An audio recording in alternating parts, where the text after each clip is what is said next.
বিজেপির সাংগঠনিক নির্বাচন প্রক্রিয়ার অঙ্গ হিসেবে সোমবার প্রদেশ বিজেপির 10টি সাংগঠনিক জেলার নবনির্বাচিত জেলা সভাপতিদের নাম ঘোষণা করা হয়। এদিন সকালেই বিজেপির সদর গ্রামীণ জেলা সভাপতির নাম ঘোষণা করেন রাজ্যের মুখ্যমন্ত্রী প্রফেসর ডাক্তার মানিক সাহা। পরবর্তীতে প্রদেশ বিজেপি কার্যালয়ে এক সাংবাদিক সম্মেলনের আয়োজন করে বিজেপির 10টি সাংগঠনিক জেলার নবনির্বাচিত জেলা সভাপতিদের নাম ঘোষণা করেন প্রদেশ বিজেপি প্রভারী ডক্টর রাজদীপ রায়। ঘোষিত নাম অনুসারে বিজেপি সদর গ্রামীণ জেলা সভাপতি পদে নির্বাচিত হয়েছেন গৌরাঙ্গ ভৌমিক। সদর শহরাঞ্চল জেলা সভাপতি পদে নির্বাচিত হয়েছেন অসীম ভট্টাচার্য।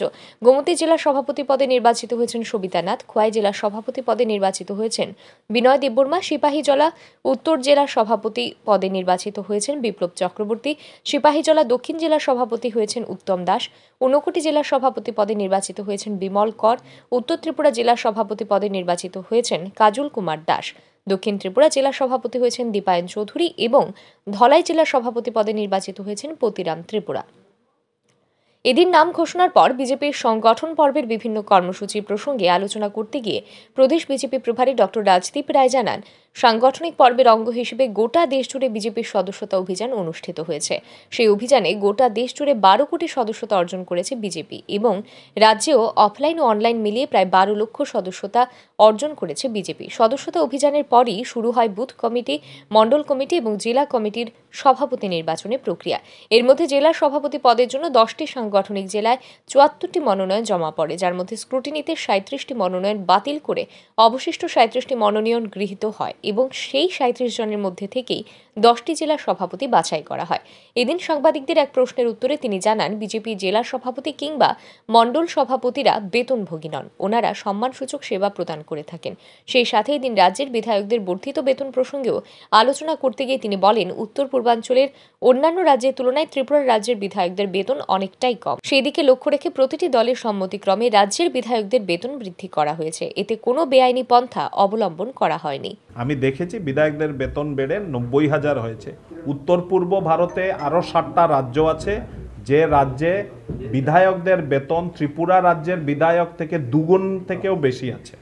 কাজেই একটা টাইমের একটা ইনফ্লেশনের কথাগুলোকে মনে রেখে যেটা করা হয়েছে, এটা ক্যাবিনেট ডিসিশনের মাধ্যমে পাস হয়েছে এবং প্রত্যেক ন্যাশনাল পার্টির সেটাতে রায় ছিল, মত ছিল এবং সেই মত নিয়ে এই কাজটা করা হয়েছে। এটা হচ্ছে first part of your question. এটাতে কোনো বেআইনি কোনো কাজ হয়নি এবং আপনি যদি কম্পারেটিভ স্টাডি করেন রাজ্যের উত্তর পূর্ব ভারতের অন্য রাজ্যের বিধায়কের বেতনের সঙ্গে, তাহলে দেখবেন তা ত্রিপুরা রাজ্যে অনেক কম আছে। গেল 1 নম্বর।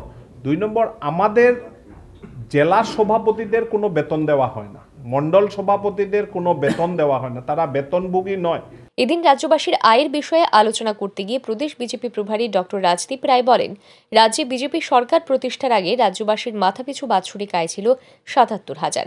বিগত 6 বছর রাজ্যে বিজেপি সরকারের পরিচালনায় বর্তমানে রাজ্যবাসীর মাথাপিছু বাৎসরিক আয় গিয়ে পৌঁছেছে 1,79,000 টাকা। অর্থাৎ বিগত প্রায় 6 বছরে ত্রিপুরার অর্থনীতি একটি ভালো অবস্থানে গিয়ে পৌঁছেছে এবং আগামী দিনে মা ত্রিপুরেশ্বরীর আশীর্বাদে উন্নয়নের নিরিখে গোটা ভারতে 1 নম্বর স্থান অধিকার করার দিকে এগিয়ে যাবে ত্রিপুরা। আসার আগে ত্রিপুরাবাসীর মাথাপিছু আয় ছিল 77,000 পার অ্যানাম। আজকের দিনে ভারতীয় জনতা পার্টির সরকার চলার পরে এটা গিয়ে পৌঁছেছে 1,79,000 টাকা মাথাপিছু আয়। তার মানে ত্রিপুরার যে অর্থনীতি আছে, ত্রিপুরার অর্থনীতি বিগত প্রায় 6.5 বছর 7 বছরে একটা ভালো জায়গায় ভালো অবস্থানে গিয়ে পৌঁছেছে। আমি আশা রাখব এবং আমি দৃঢ় বিশ্বাস যে ভারতীয় জনতা পার্টির সরকার ত্রিপুরা রাজ্যে প্রফেসর ডক্টর মানিক সাহার অধীনে যে চলছে, সেটা যে সর্বস্তরের জনসাধারণের সাহায্য এবং সহযোগিতা পাবে, আগামী দিনেও পেতে থাকবে এবং আমরা ত্রিপুরা রাজ্যকে মা ত্রিপুরেশ্বরীর আশীর্বাদে আমরা ভারতবর্ষের 1 নম্বর রাজ্যের দিকে আমরা এগিয়ে যাব। জেলা সভাপতির পর আগামী কিছুদিনের মধ্যেই প্রদেশ সভাপতিরও নাম ঘোষণা করা হবে বলেই জানিয়েছেন প্রদেশ বিজেপি প্রভারী ডক্টর রাজদীপ রায়। ইতিমধ্যে প্রদেশ সভাপতি নির্বাচনের প্রক্রিয়া শুরু হয়ে গেছে বলেই জানা গেছে।